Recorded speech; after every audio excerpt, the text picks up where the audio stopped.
السلام علیکم۔ بسم اللہ الرحمن الرحیم۔ امتحان میں کامیابی کا وظیفہ آپ کے ساتھ شیئر کر رہی ہوں۔ بہت ہی مجرب وظیفہ ہے۔ بسم اللہ الرحمن الرحیم۔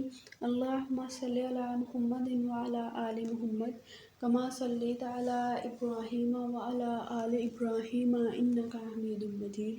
اللہم بارک علی محمد وعلی آل محمد کما بارکت علی ابراہیم وعلی آل ابراہیم انک حمید مجید۔ وظیفہ شروع کرنے سے پہلے ہمیشہ درود پاک پڑھا کریں۔ کوشش کریں کہ درود ابراہیمی پڑھیں۔ کم از کم تعداد 3 مرتبہ، زیادہ سے زیادہ آپ جتنا پڑھنا چاہیں آپ پڑھ سکتے ہیں تعداد میں۔ اللہ تعالیٰ کے کلام پاک میں بہت ہی زیادہ برکت ہے، لیکن اس کے لیے انسان کو بھی محنت کرنا پڑتی ہے۔ سب سے پہلے تو آپ محنت کریں، اچھے طریقے سے ایگزام کی تیاری کریں۔ بہت اچھی تیاری کرنے کے بعد پھر ایگزام میں آپ اپیئر ہوں، اور اس کے بعد آپ یہ وظیفہ کریں گے تو انشاءاللہ تعالیٰ کامیابی آپ کی یقینی ہو جائے گی، اور بہت ہی اعلیٰ نمبروں سے آپ امتحان پاس کر لیں گے۔ جو میں آپ کو بتاؤں گی وہ قرآن مجید کی آیت مبارکہ ہیں۔ ویڈیو سٹارٹ کرنے سے پہلے، وظیفہ بتانے سے پہلے میں آپ سے ریکویسٹ کرتی ہوں کہ اسلامک وظیفہ دعائیں کو سبسکرائب کر لیجئے، بیل آئیکن کو ضرور پریس کر لیجئے گا تاکہ میری آنے والی ہر ویڈیو کا نوٹیفیکیشن آپ کو مل سکے، کیونکہ میں بہت زیادہ مجرب وظائف شیئر کرتی ہوں، اور میرے وظائف کے لیے آپ کو اجازت کی ضرورت نہیں ہے، اس کی اجازت عام ہے۔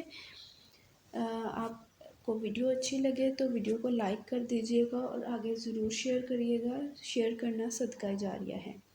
اب بات کر لیتے ہیں وظیفے کی۔ امتحان میں کامیابی کے وظیفہ جو ہے یہ بہت ہی آسان ہے۔ لا الہ الا انت سبحانک انی کنت من الظالمین۔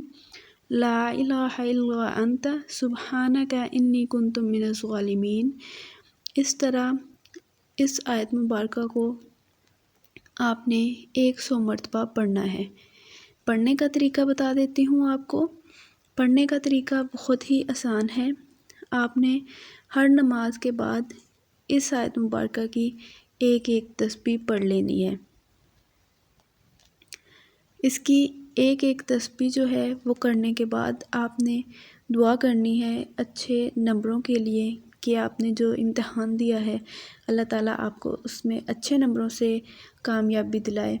اور اس کو پڑھنے کا طریقہ جو ڈیٹیل میں ہے وہ یہ ہے کہ آپ نے اسے بدھ والے دن شروع کرنا ہے کسی بھی نماز کے بعد، اور اس وظیفے کو رزلٹ آنے تک کرتے رہنا ہے۔ لیکن اس وظیفے کی جو کنڈیشن ہے وہ یہ ہے کہ اس کے ساتھ آپ نے صدقہ ضرور دینا ہے۔ کسی بھی محتاج کو حسب توفیق صدقہ دیتے رہنا ہے آپ نے، اور ہر نماز کے بعد اس کی ایک تسبیح کر لینی ہے، یعنی 100 مرتبہ اسے پڑھنا ہے۔ 100 دانوں والی ایک تسبیح آپ کر سکتے ہیں، اور اسے آیت کریمہ بھی کہتے ہیں، اور یہ سورۃ نابیہ کی آیت نمبر 87 ہے۔ آپ قرآن مجید سے ویریفائی کر سکتے ہیں، اور اللہ تعالیٰ کے نام میں بہت برکت ہے۔ یہ بہت ہی پاورفل وظیفہ ہے۔ نیک نیتی کے ساتھ اسے شروع کریں، انشاءاللہ تعالیٰ آپ کو ضرور کامیابی ملے گی، اور اینڈ پہ دعا ضرور کریے گا کہ اللہ تعالیٰ آپ کو امتحان میں کامیابی عطا فرمائے، اور مجھے بھی دعاؤں میں یاد رکھیے گا۔ جزاک اللہ۔